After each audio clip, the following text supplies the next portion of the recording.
sommes dans le dernier paragraphe du sous-chapitre 13 du chapitre 4 du Chazon Ish.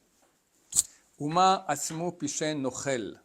Combien sont grands les péchés d'un nochel, d'un roublard. Chez Berov Shkidato lechakot et atalmid chacham. On avait déjà fait ça hier. Bon, on va refaire, c'est pas grave. Chez Berov Shkidato, dans ses grands efforts, c'est Schora, il fait du business. La fille Ksavim de Toralto, de raconter des mensonges pour son propre bien, à lui. Ou l'arbot, havot, et malek.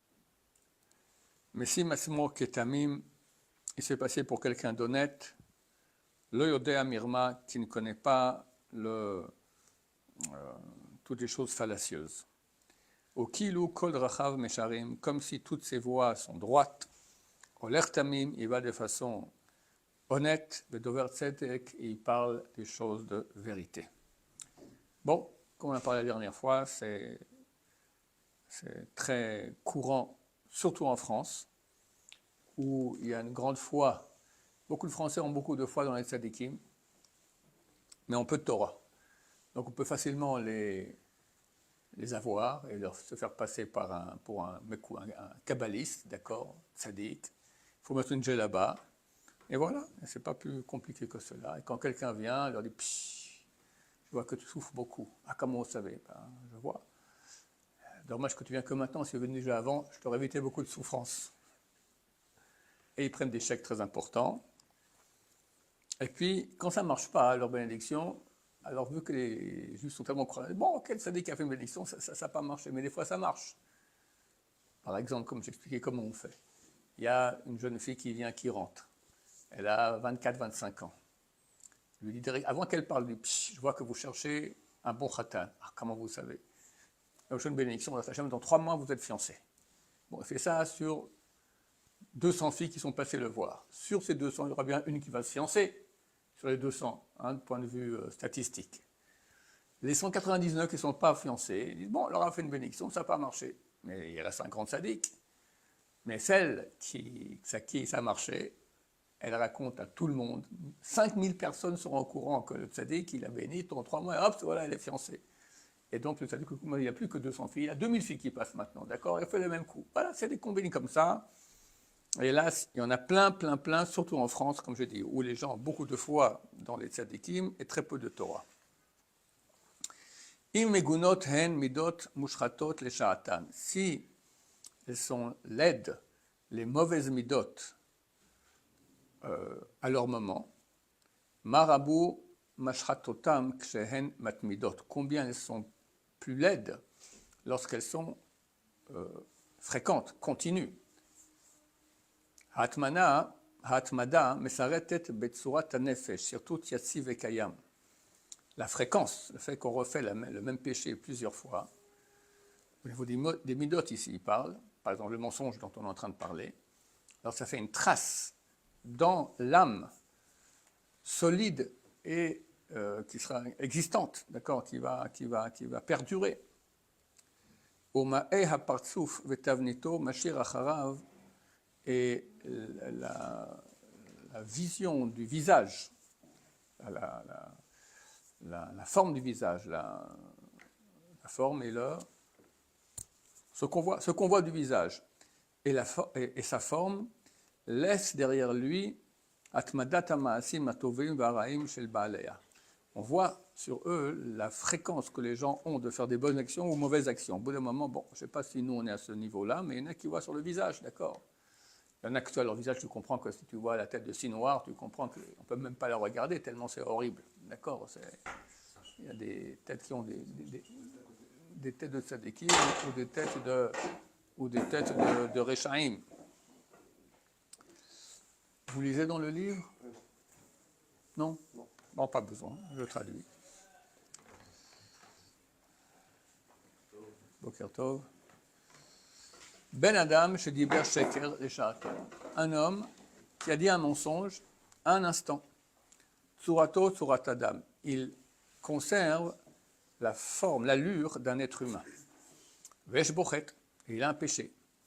Achamatmid Beshkarav, mais celui qui est fréquent dans les mensonges, et aujourd'hui c'est la majorité des êtres humains, on peut dire, sans aucun problème. Les gens font très peu attention de ne pas mentir. Tsurato Chakran, son allure, c'est d'un menteur. Vishiyuto Ne'ederet, sa personnalité a disparu. Ve'echikach Moussar, comment est-ce qu'il peut prendre du moussar, donc lire dans des livres ou entendre des cours qui parlent maintenant de comment se changer en bien, chez Yesodo Emet, le Chotamon Emet, dont les bases sont la vérité, et la signature est la vérité. Le moussar, c'est arriver à être quelqu'un de vrai, d'authentique, et s'améliorer. Et lui, il est tout dans le mensonge. Ach gam bemoussaro ita'atea. Aussi, quand il utilise le moussar, il va aussi se tromper. Betaotoe mirma, avec des tromperies mensongères, chol enosh anouch velo yachush, d'une maladie anouche, désespérante, et il ne se rendra compte de rien. Quelqu'un qui est menteur, il ne veut pas la vérité. D'accord, il vit dans le mensonge. Et même quand il ira du moussard, qu'il faut changer, il dira, bon, ça ne me concerne pas, moi je suis un type très très bien. Voilà. On va changer une personne comme ça. Comment il fait? Parce que... Ils vont en parler dans le prochain chapitre, que tout dépend à quel point la maladie elle est grave. Tu as des grands menteurs. Une fois, je me souviens, j'avais un élève, aujourd'hui il est père de plusieurs enfants, etc., religieux, tout ça, mais il venait avec son cousin, hein, les deux. Le cousin était dans la vente. Et je voulais le convaincre de rester à l'Yeshiva, etc. Alors un, il est resté, c'est notre élève, et l'autre, je voyais qu'il cherchait la faille. Il cherchait la faille, parce que lui, toute sa vie, c'est faire des déballes. Et moi, je lui fais une déballe, il cherche la faille. Mais je ne peux pas chercher la faille, je te parle maintenant de choses qui sont vraies, je te parle de ta vie. Et non, et donc, il était inatteignable. Ça, c'est des menteurs. Parce que c'est un menteur. Et lui, il cherche maintenant, il sait que c'est une déballe, donc c'est aussi un mensonge. Donc il n'écoute même pas, ça ne le touche pas. Il pense que c'est un mensonge. Et voilà, il pense que c'est un mensonge. Et donc, voilà. Alors, il a fait la bar mitzvah de son fils il y a quelques semaines, cet ancien élève. Je me demandais comment il va, ton cousin là. Ah, il m'a dit, il est religieux, il pratique Shabbat, Baruch Hashem. Mais il aurait pu être un Talmid Chacham. D'accord? C'est ça, le mensonge, c'est terrible. Aujourd'hui, c'est très fréquent. Depuis qu'on est petit, on est éduqué au mensonge. Comment? Surtout par les pubs. Les pubs, c'est tout des mensonges. Et ils n'ont pas honte de mentir.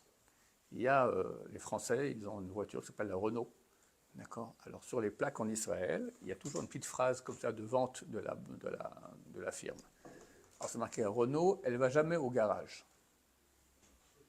C'est un mensonge. Tu connais une voiture qui ne va jamais au garage. C'est un mensonge grossier, bête. Mais on ment, ça se fait. C'est comme ça, d'accord? On ment. Et les enfants, ils voient ça. Alors les appuis, ils commencent à comprendre qu'on peut mentir. C'est la façon normale d'être. Voilà. Et ça demande beaucoup de travail à se sortir de ce... Alors, il y a les mensonges graves, comme le Rav a dit, que quand on veut tromper son prochain. Mais même quand on n'est pas précis dans ce qu'on dit, on n'est plus dans la vérité. Et Dieu, le seul moyen de le connaître, c'est la vérité. Quand quelqu'un touche sa sensibilité à la vérité, il touche ses capacités de se rapprocher de Dieu. La seule chose qui peut pousser quelqu'un à se rapprocher de Dieu, c'est la quête de vérité. La quête de vérité, le sens. Pourquoi je vis? Je veux du vrai, je veux pas du faux. Et quand quelqu'un ment, parce que c'est un vendeur, il est habitué à mentir toute la journée, d'accord? Alors il atrophie cette capacité, cette sensibilité à la vérité. Il devient insensible. Et il peut vivre toute sa vie dans le mensonge. Est-ce que son âme s'abîme? Complètement. C'est ce que Lara vient de dire ici. Voilà. S'il a menti une fois, alors il garde sa stature d'être humain, mais il a un péché. Mais s'il est habitué, il perd son statut d'être humain. Il devient un rien, un nul, un menteur. Qu'est-ce que c'est? C'est quoi un mensonge? Un mensonge, c'est ce qui n'est pas. Donc tu n'as pas de réalité. Une réalité peut-être d'animal, d'accord, d'animal performant, tu roules en voiture, qu'est-ce que j'en sais moi, tu fais toutes choses de choses performantes qu'un animal ne pourrait pas faire. Mais ça reste animal. L'être humain à l'image de Dieu, il a été effacé. On continue. Baruch Adonai, l'olam, amen, amen.